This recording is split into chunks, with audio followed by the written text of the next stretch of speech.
It's time for the 49ers Rush podcast.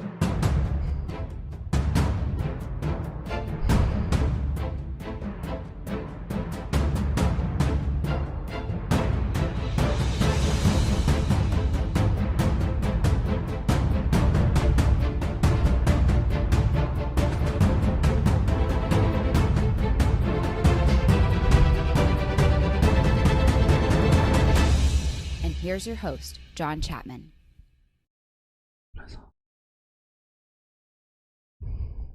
All right, welcome to another episode of the 49ers Rush podcast. I'm your host as always, and this is going to be awesome. This is our keys to the game, predictions, bets of the week, all that kind of stuff here. And if you are joining us live, first off, I just want to say thank you. Really, really appreciate that you guys are here. I want you to do something just a little bit different as the arguing takes place in the chat on who is first. Appreciate that, guys. What is your prediction for the 49ers and Vikings final score? So start throwing those up there in the chat, whether you are listening through YouTube, Periscope, Twitter, Twitch, wherever, any of our live platforms, please throw those up there. I want to see what is going to be the most accurate. And the best thing about this is, you know, the program that I run saves all of the chat. So I'm going to run back through this afterwards, and I'm going to figure out if somebody nails it, the first correct score. So if let's say the score right here, Mr. Superfly threw up there 24-14 Niners. If somebody else after him predicts 24-14, then whoever predicted it first, I'm going to send you a free t-shirt. So here's the deal. Again, I just want to say this. Whoever predicts the score correctly first, all ties go to whoever posted that first. I'm going to send you guys a free 49ers Rush t-shirt, which I am wearing right now. I'll reach out to you, and we'll figure all that out, and we'll move on from there. So if you are one of the people that nail that, please just send a message to me on Twitter at JL_Chapman, or you can reach out to me on email if you are not a Twitter user at 49ers Rush Podcast at gmail.com. We got you covered. We're going to get in contact with you one way or another, but I'm trying to give out some free stuff. And why not? Because, man, it has been a very, very long time since the 49ers have been in this situation. So much has been made about the 49ers' first playoff game hosted at Levi's, and rightfully so. This is huge. You know, we've been in that stadium now. I think this is our 5th year, and whenever you look at the 49ers franchise is nuts. You know, you have 5-time Super Bowl winners. We're right now getting to the quest for 6 and all of that kind of stuff. But you've got to go back till 2013. The 49ers went 12-4, and they lost in the conference championship. That was the Bowman injury and all that kind of craziness, all that stuff. But we haven't been this far in the playoffs in a long time. And so you've got to be able to step back and enjoy this. And it's really funny because we've done, I don't know, I think 220 plus episodes of the 49ers Rush podcast. You know, I record with Eat Sleep Fantasy, hundreds of episodes over there at FL Express, a whole bunch of different podcasts, a bit on radio, and all that stuff. I'm nervous. Even before I hit record just today, like you get the butterflies in your stomach. And whenever you put so much time and effort and you care so much, man, it's fun. And you want to be in the moment and you want to enjoy where you're at, but good Lord, I'm nervous right now. I really, really am, because what the 49ers have in front of them is special. It really, really is. You're the number 1 seed in the NFC. You're hosting your very first playoff game at home. You've got a quarterback who has Super Bowl wins technically, but he hasn't played, so technically his first playoff start. Your roster, very, very young, all the way across the board. Now you've got guys like Richard Sherman, D Ford, who's been there. You know, last year was in the AFC Championship. You've got Joe Staley, who's been there before. You've got a lot of people. Emmanuel Sanders. Yeah, there's a couple more players that have been in this position before. But by and large, I mean, at least probably 85% of the roster, this is their first playoff game. Because when Kyle Shanahan and John Lynch stepped in 3 short years ago, they completely wiped it clean. They really, really did. You know, you've got Joe Staley, who is still there. You've got a couple of the Oregon trees that are still there. Raheem Mostert, he's the only skill player that is still there from before Kyle Shanahan took over. I mean, There's a few guys, but by and large, these are all new players. And so that's a great thing. It really, really is, because the makings of something great is right here. There's something great. And, we had that run with John Harbaugh, the 2011 to 2013 spree where they were, lost the NFC Championship, lost the Super Bowl, lost the NFC Championship in those 3 years. But then you've got to drop down all the way to 2002. That's the last time we have made it to the division round. So since since 2000, the new millennia, or however you want to call that, the 49ers have only gotten this far. This is their 5th time. So in 20 years, we have gotten to the divisional round. This is our 5th time. That's it. So enjoy this. I think that's kind of everything that I'm trying to put out there. Is it's special where we are, but you can't be satisfied with that. And so you're expecting to win. Vegas is expecting to win. The playoff seeds, we're the 1 versus the 6 seed. We're expecting to win. Now, can the Vikings win? Of course they can. And what we're going to do at the end of the episode, I'm going to write a script of, before I do my predictions, what has to happen for the Vikings to win. Okay, so I'm going to say, look, the Vikings win if all these things happen. Then I'm going to go through not necessarily my predictions, but if it's weird because the national media, CBS included, they're all picking the Minnesota Vikings. Like, they saw something that they put up against the Saints, and people are just not believers in the 49ers, and it's like the cool thing to do to pick the Vikings, and that's fine. Pick the 6th seed. No problem with that, and it's almost to the point now where it's turning into a chip on the shoulder. You got Tom Brady, who always talks about everybody counted us out every single year. I don't know how he manages to fabricate that, whatever. But this is a team who hasn't done it, as we said, and the national media is out to get them, and nobody has picked them. Jimmy Garoppolo is a weakness. All these different narratives are put out there, and they're just not true. So the 49ers get to go out and silence critics and answer and show we belong. 13-3. I don't think there was any game I saw the stat come up. They were leading all 16 games at one point or another in the final minute of the fourth quarter. They had a lead at one point in all 16 games in the final minute of the fourth quarter. Now you go 13-3. The 3 games you lose were kind of just last second, whatever, field goals, whatever. This team can play with anybody, and they belong here, and there's a lot of stuff that they can do to make sure that they win this game. Now, we have talked about the Minnesota Vikings offense. We have talked about the Minnesota Vikings defense. We have talked about their best players, their scheme, their coaching, their tendencies, all those things. And as we get to this final episode, just a few things that I wanted to talk about and some changes that I've made. We have the final injury reports that have been released today for both teams. So for the 49ers, let's focus on us first. D Ford is questionable. This is the biggest WTF, we got out there. We were really expecting to ease him back in, and I said Tuesday was going to be the big day. He should be able to get a full practice in. He did not. Wednesday, he did not. And today, the last practice, he did not. So he did get limited work in all of those, but he has been moved to questionable. And as I've said, we're getting a lot of players back. Quan Alexander, he's going to be activated. He is going to play. The coaching staff has come out and said Quan Alexander will not be playing every single play, but he is going to be playing, which is awesome. That's great news. Jaquiski Tart, not on the injury report. He's back. That's great as well. D Ford, though, he's the most important piece. He's the most. I don't care if he plays 10 snaps. I don't care if he plays 5 snaps. I want that guy active. We need him out there. The questionable tag is 50%. If we flip it over to the other side, the Vikings released theirs as well. Mackenzie Alexander, he is out with the knee.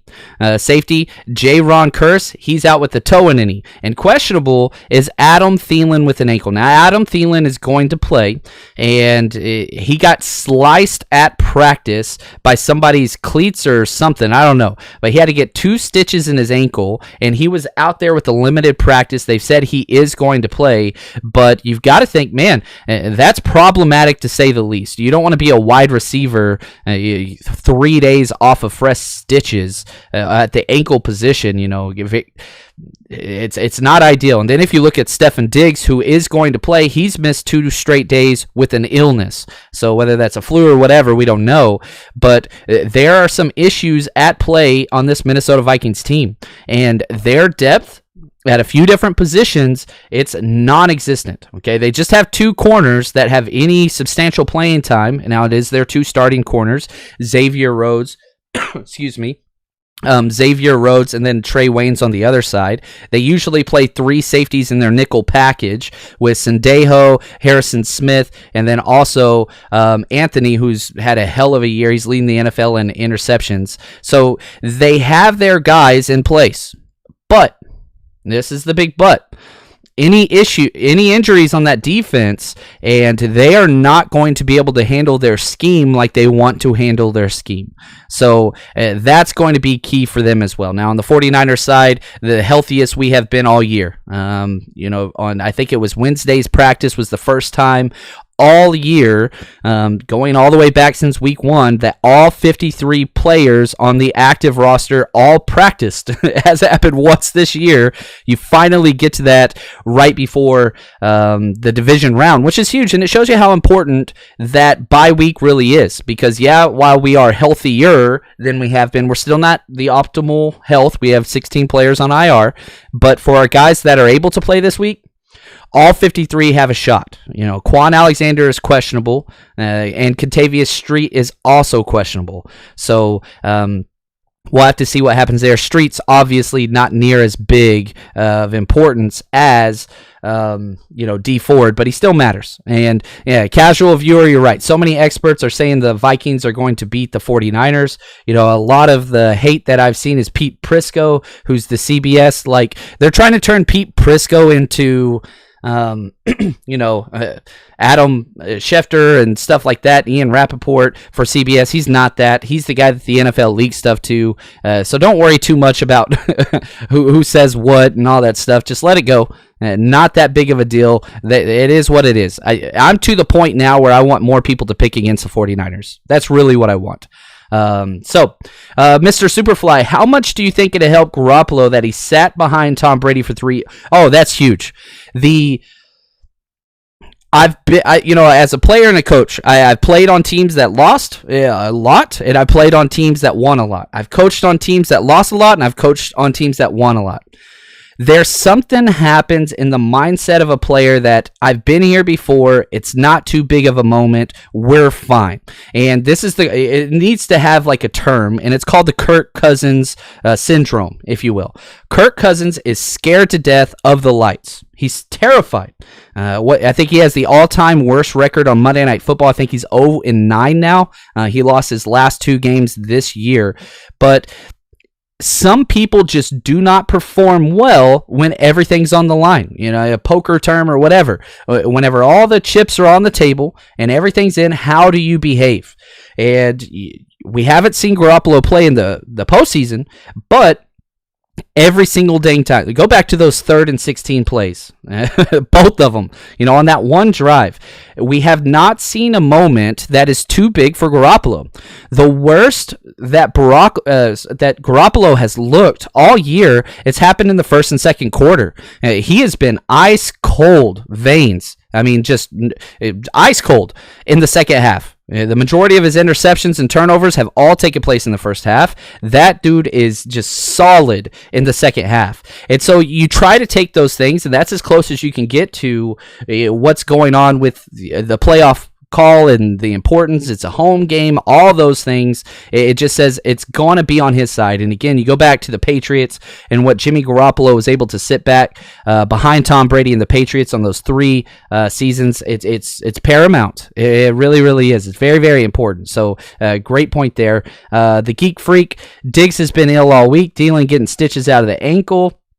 Man, they are on thin ice with health and depth. They don't have it. If either of those wide receivers goes down, that offense struggles. If either of their corners or safeties go down, that defense is going to have major problems. And, one of the matchups that I really do like this week is Sendejo, who I think is an awesome safety. He's a great player, but he's playing out of position. Zimmer moved him into that nickel corner spot when Mackenzie Alexander went down. And so instead of having a true corner, you have a hybrid safety linebacker playing that nickel role.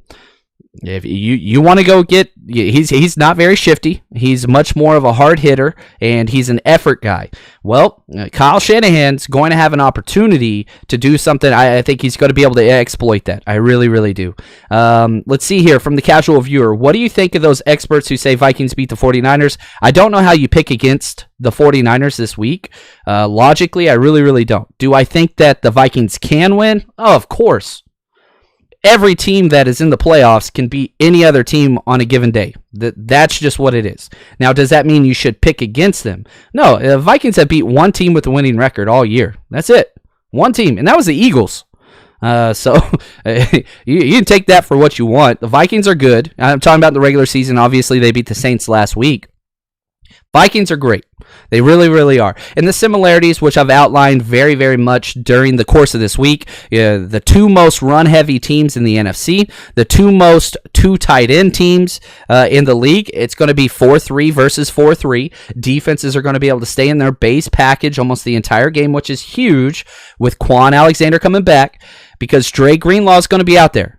Dre Greenlaw will get more snaps this week than I think Quan Alexander will. I think that they're both going to be out there, but I expect about 30 to 40 snaps from Quan, and I expect about 40 to 50 snaps from Dre. That's kind of how I see it. When we go nickel, I think they'll rotate and keep those two guys fresh. I don't think we'll see Aziz out there at all besides special teams, and that's probably the best news. I like Aziz.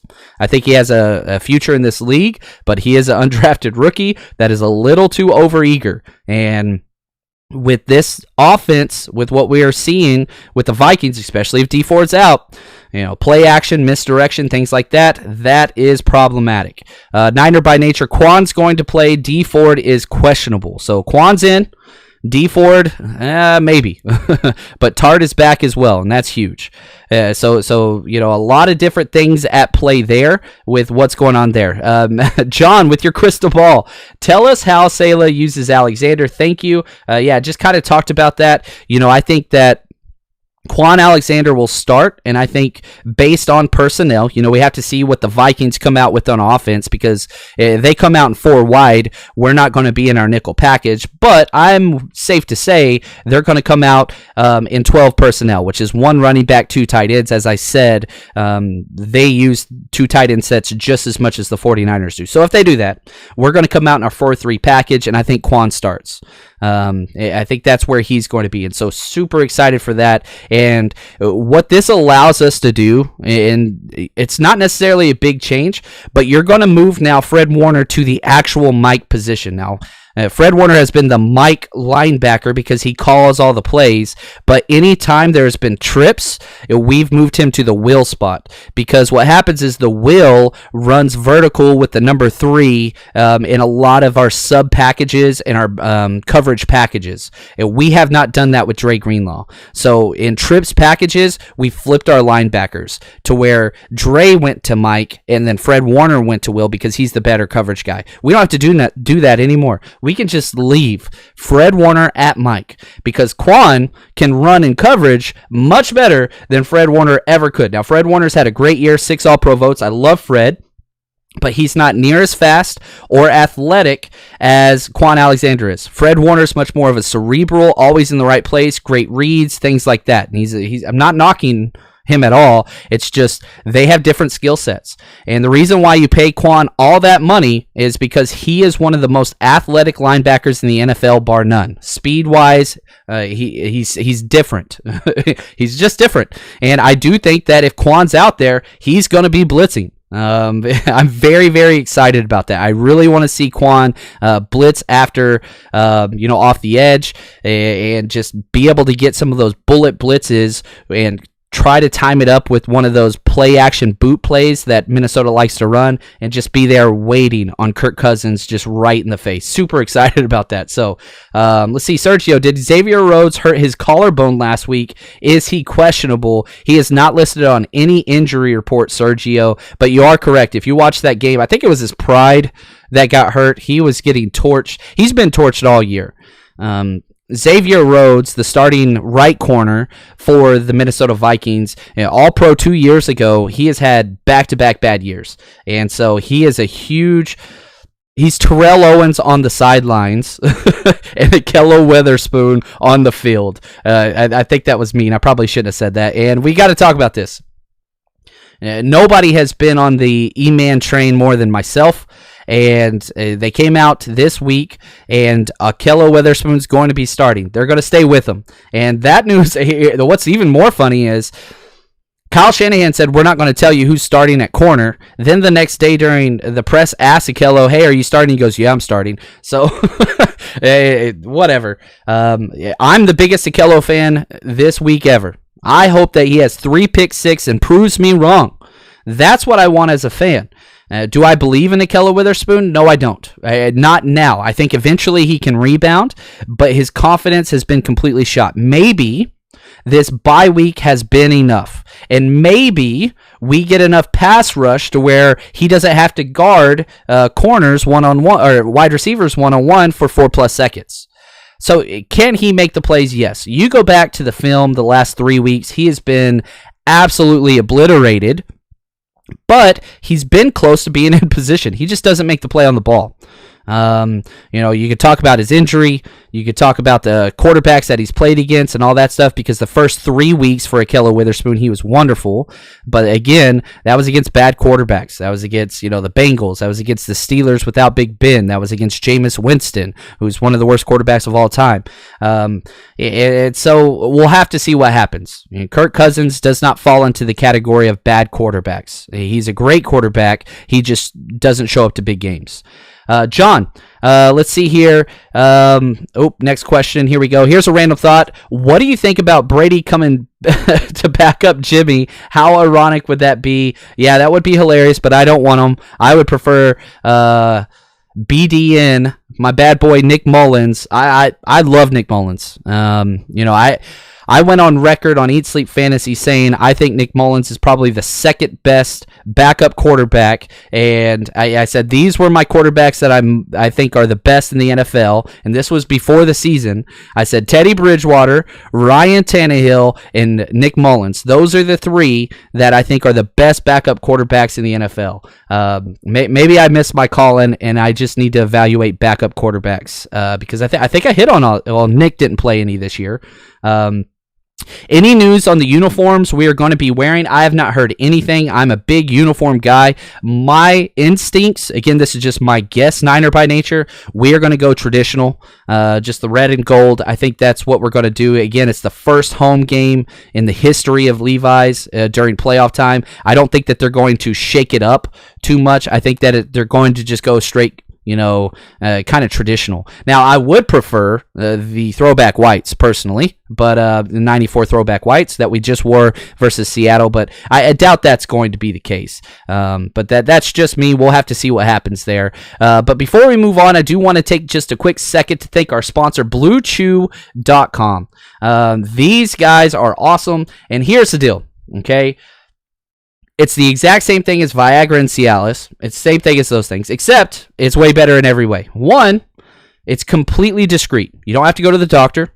You fill out some forms online, very, very easy, and it gets shipped to you in a discreet package. There's no awkwardness, okay? So we all know what Viagra and Cialis are. This is the chewable form with the same active FDA ingredient. It's the same thing. And so all you got to do is head to bluechew.com, the color chew, right? BLUE chew.com. Use promo code 49ers, and here's what happens.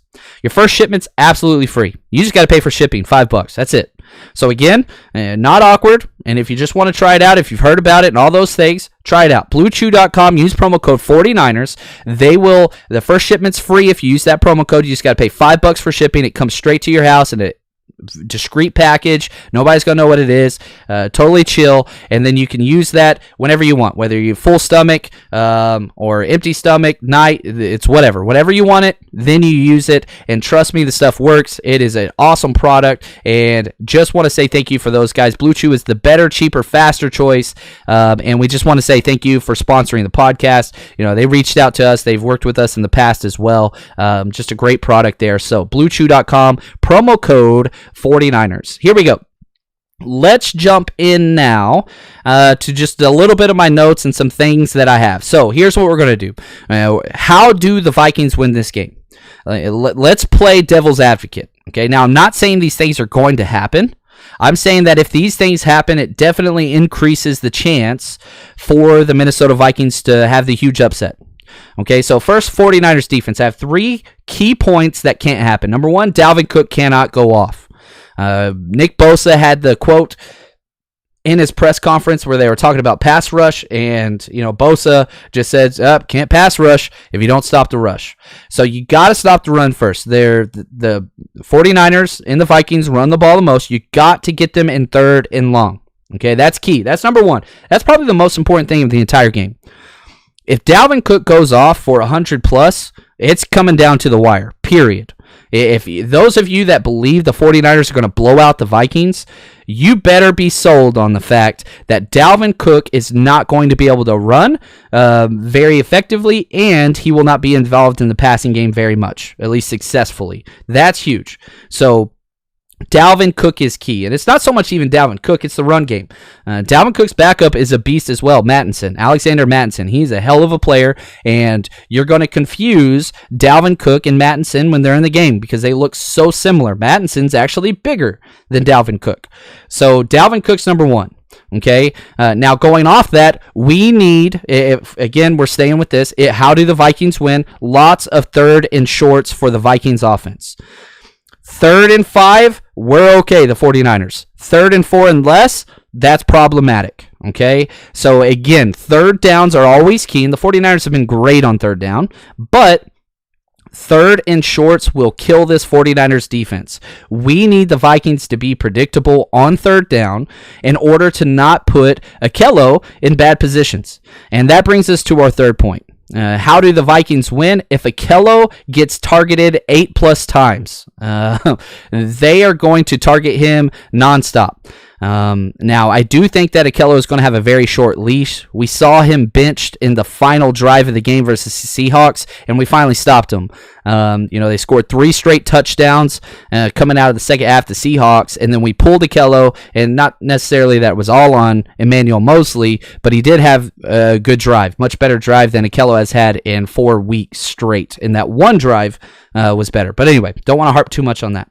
Now let's jump over to what they're going to have to do against the 49ers offense to win. So again, how do the Vikings win? Number 1, Jimmy Garoppolo gets confused.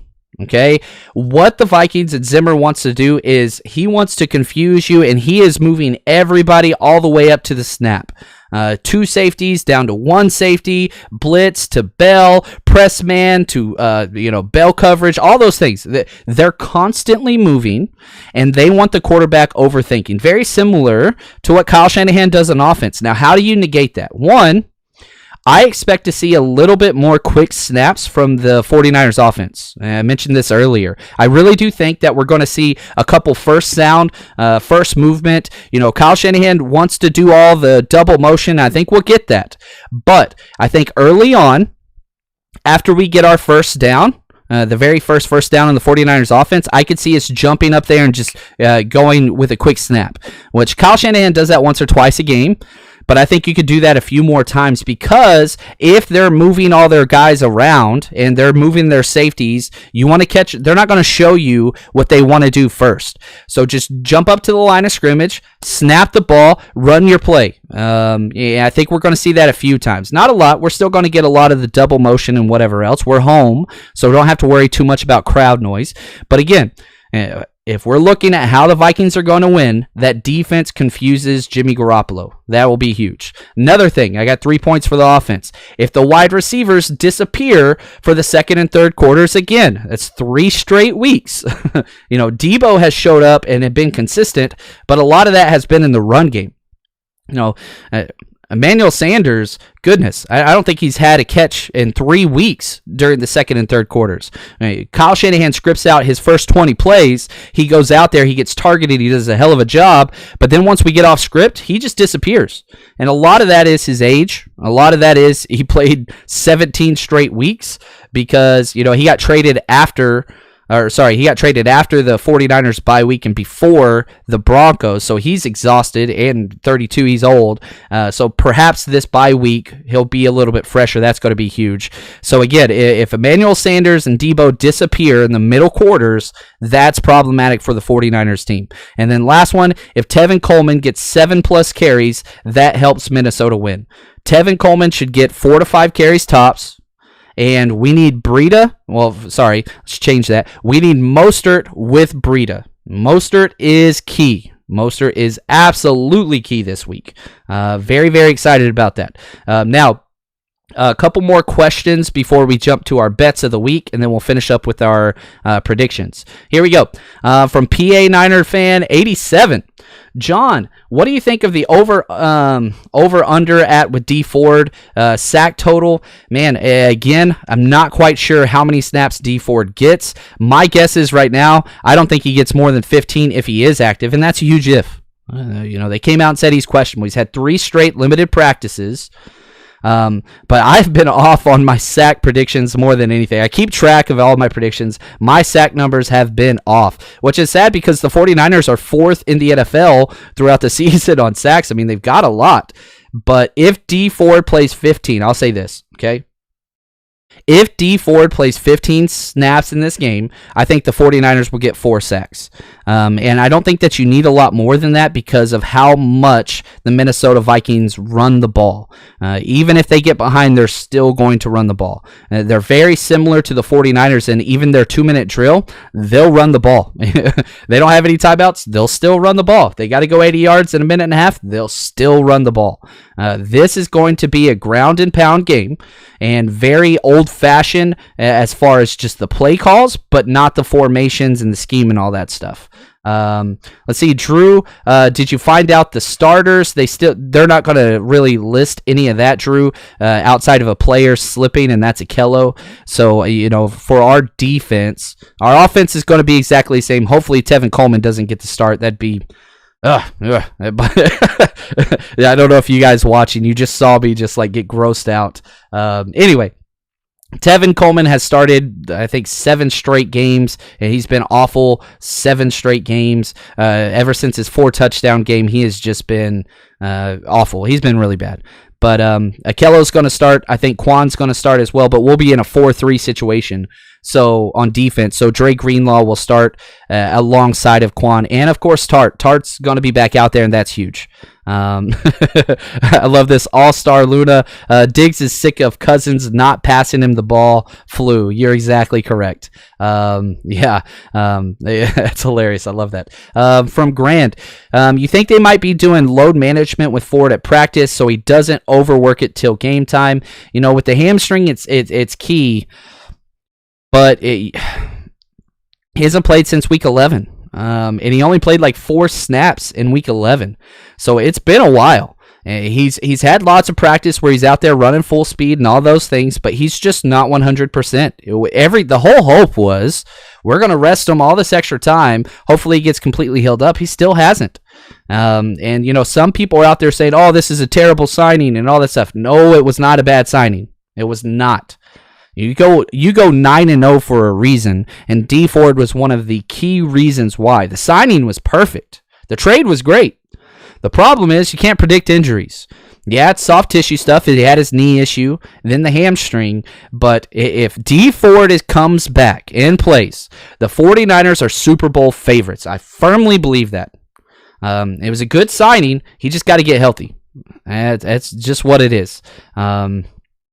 Niner by nature. No one wants to believe me. I think this game is going to be a blowout, 42-16 Niners. I would love for that to be the case. It has been a long damn time since the 49ers have blown anybody out. I think, how many games did we have in a row where we finished just with, the final score? It goes all the way just...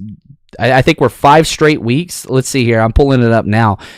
How many games in a row have been, decided by one score or less? You're going all the way back to week 13. So weeks 13 through 17, all single possession games. The last game we had that was a blowout was the Green Bay Packers 37-8.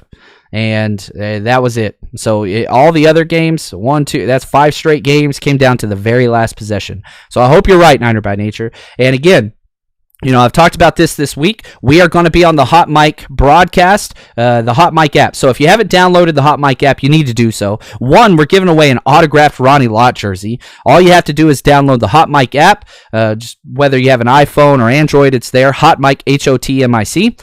Then use the invite code RUSHESF, one word, RUSHESF.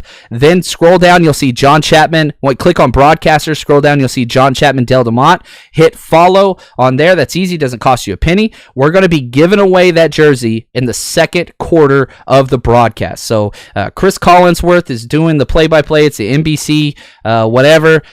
Don't watch that. Come join us, or at least watch it. Just mute the TV and listen to us. Plus, we have the chat feature. It's going to be a lot of fun. We've got 700 plus people signed up to be there. It's going to be an absolute blast. It's incredible growth, and a lot of it's just thanks to you guys. So I do want to say thank you for all that you guys do. It's impressive how far this has gone in such a short time. Now let's jump to our bets of the week, and then we'll finish up with our predictions. So our bets all take place on mybookie.ag. Just head over to mybookie.ag, use promo code 49ers, and they're going to double your initial deposit. Now, 2 days ago, I put up my bet of the week outside of 49ers, and we're running a 3-team teaser. And what a 3-team teaser is, it's kind of like a parlay on steroids. You get 7 points for each game additionally. So 49ers, for example, are 7-point favorites, so they're -7. Well, with this 3-team teaser for 7 points, 49ers just have to win. So I'm taking the 49ers, the Ravens, and the Chiefs. That's my 3-team teaser. And so it doubles up your money and then some. So those 3 things have to happen, and again, you get 7 points. So 49ers just have to win by anything. Ravens, they have to win by a field goal or more, and the Chiefs have to win by a field goal or more. So now let's get into my 49ers bets on mybookie.ag. Here we go. I've got 3 bets that I really like this week, and 2 of them involve Mostert. So here we go. First off, San Francisco scores over 2.5 touchdowns. I don't think that there is any way. The 49ers have been held to under 16 points one time this year, and that was against the Washington Redskins in the Mud Bowl. We only scored 9. Also of interesting note, as I was doing research this week, guess what how many points, what's it called? Sorry, let me start over. The Minnesota Vikings gave up 9 points to the Washington Redskins when they played them as well. So, it's interesting the way that works out. But I have San Francisco scoring over 2.5 touchdowns. I think that it's going to be, there's no way we don't score 21 points. That's a -175 bet, so that's bet 10 to win 15. So again, San Francisco over 2.5 touchdowns, and here's how you find that. Just go to mybookie.ag. On the left side, you're going to click props builder, then you go to NFL, then you click on the 49ers game and scroll down, and you're going to see that San Francisco over 2.5 touchdowns. Now, here are my 2 Raheem Mostert bets that I love. I absolutely love these bets. First one, Raheem Mostert to have over 23 yards receiving. That is a plus 167 bet. That's 10 to win 26. They're putting it down that it's going to be a Breida and a Coleman game and all that. I don't think that is going to be. Raheem Mostert can get 1 reception, and you're going to get paid off there. And then the second one is Raheem Mostert to have 2 or more receptions. That's plus 156. That's $10 to win 25. So again, if you just bet those 2 bets and they hit, if Raheem Mostert gets 2 catches for 23 or more yards, you're betting 20 to win over $50. I love those odds. I really, really do. I think we're going to see a whole bunch of screens, a whole bunch of empty sets with Mostert split out and things like that. I think we're going to see a lot of that. So those are my bets of the week. And again, as always, mybookie.ag, use promo code 49ers. They'll double your initial deposit. The best place to bet online. That's it. Real quick from, here we go. Hi, my name is Nate. Been following you, and you're awesome. Empire faithful. Keep it up. Love it. Really appreciate that. Thank you, Nate. Huge shout out right there. That is awesome. Love all the people that have joined us. Now let's do it. It's go time. Here are the John Chapman 49ers rush predictions, and I got a bunch of them, so buckle in, and I'll finish up with the prediction of the score. Here we go. D Ford plays. That's my first prediction. I don't think he's going to play a lot, okay? But he is questionable, and his hamstring has not been ideal. Basically, what's going to happen is it's going to be a true game-time decision. When they go out there on the field, they're going to test his hamstring, and if he can come out of his snap and feel quick, he's going to play. If he cannot, they're going to sit him. There's no need to tweak that. We're playing for a Super Bowl. We're not playing to make it to the NFC Championship. We're playing for a Super Bowl. Now, I understand they're related, but with D Ford, Quan Alexander, and Jaquiski Tartt all back on the defense, our defense goes back to looking like the weeks 1 through 8. We didn't allow one team past 20 points. Not one. Through weeks 1 through 8. Return of the sacks and the 3 and outs, more importantly. We're going to stop the run game. Okay, Sherman is finally going to get targeted. I think it's finally time that somebody is going to throw the ball against Richard Sherman, and he's going to make him pay. I have him as either or. He's either going to get 2 passes defensed or an interception. Very, very excited. This is a huge game for Sherm. I think he's going to finally make somebody pay. Now, they're going to test our right corner, Akello Witherspoon, a lot early, but eventually at some point, they are going to test Richard Sherman, and he's going to make them pay. Dalvin Cook is going to be held to under 80 total yards, which has not happened very much this year at all, but I think the 49ers are going to do it, and a lot of it has to do with the linebacking core. Offensively, Jimmy G shows up huge. And I think that they're going to stretch the field deep on both outside the numbers. I think that's kind of where they're going to attack. Leave the safety, Anthony Harris, alone. Attack the corners deep whenever they're doing the one deep safety. And so, again, I think we're going to attack deep a few times, and it's going to be close to the sidelines. Now, and here's where I think it's going to be, used. Because of Andrew Sendejo playing that nickel spot, he is going to be guarding the number 2 wide receiver. Now, here's what I mean by that. Let's say we're doing trips right, okay? The number 1 wide receiver is furthest outside. The number 2 is the next guy in. Number 3 is closest to the offensive tackle. Whoever lines up in that number 2 spot, and we move all our guys around. Sometimes it's Kittle, sometimes it's Debo, sometimes it's Manuel, sometimes it's Bourne, sometimes it's Juice, sometimes it's a running back. The number 2 alignment, wide receiver or whatever, they're going to have a huge game. So that is huge. Whenever you watch film of what the Minnesota Vikings do and try to do, that's where a lot of success comes from. So very, very excited about that. Mostert and Breida go off. I have 160 total yards between both of them and more. Whenever I statted out the game, I kept trying to bump down the numbers, but I just believe they're going to be able to do what they want to do. This is a tough defense, but even if it's not rushing, I think that you can throw some screens and stuff in there. So very, very excited about that. So Mostert and Breida are going to have a hell of a game. Jimmy Garoppolo is going to throw 3+ touchdowns. And I know that we want to run the ball on the goal line, but the Minnesota Vikings defense is very stout in stopping rushing touchdowns. They give up a lot of rushing yards, but they don't let people rush in the end zone and in the red zone. So it's going to rely on Jimmy Garoppolo. And here we go. You guys have all put up your predictions, and I want to say thank you again. Whoever predicts the score correctly, you got to get it right. If you're off, you don't get a shirt. So if nobody guesses correctly, nobody's getting a shirt. But whoever predicted the score, if you haven't had your predictions yet, put it in there. What do you think the final score for the 49ers Vikings game is going to be? Whoever predicts the score correctly first, I'm going to send you a t-shirt, a 49ers Rush t-shirt on me. So this bad boy that you guys see here. So really, really excited about this. And here's my prediction. And anyway, here's my prediction. The 49ers are going to win. I truly believe that. I don't think that there's any team out there in the NFL that is better than the 49ers currently, especially with the health returning. 49ers win 31-23. And I think that it comes down, I think it's going to be 31-20 deep into the fourth quarter. And I think that what's going to happen is the Vikings are going to try to score a touchdown, can't, and have to kick a field goal to make it a one-possession game, onside kick it, and they don't get it back. So I think that the 49ers are going to be up 11 points with about 4 minutes left in the fourth quarter. And then they're going to kick a field goal just to try to keep the game a one-possession game, and that's where it's going to go. So 49ers win 31-23. I'm so excited for all the Vikings fans who are going to turn into this on YouTube and everywhere else and blow up the comments. So really do appreciate it, guys. Hopefully you have enjoyed this. And again, going to be broadcasting the game on Hot Mic. Join us over there, Rush ESF, to win your free autographed Ronnie Lott jersey. Holy cow. Who doesn't want one of those bad boys? But that's going to do it for us. Next time we talk, man, oh, so excited. I'm so excited. This is better than Christmas. I'm sorry. This is everything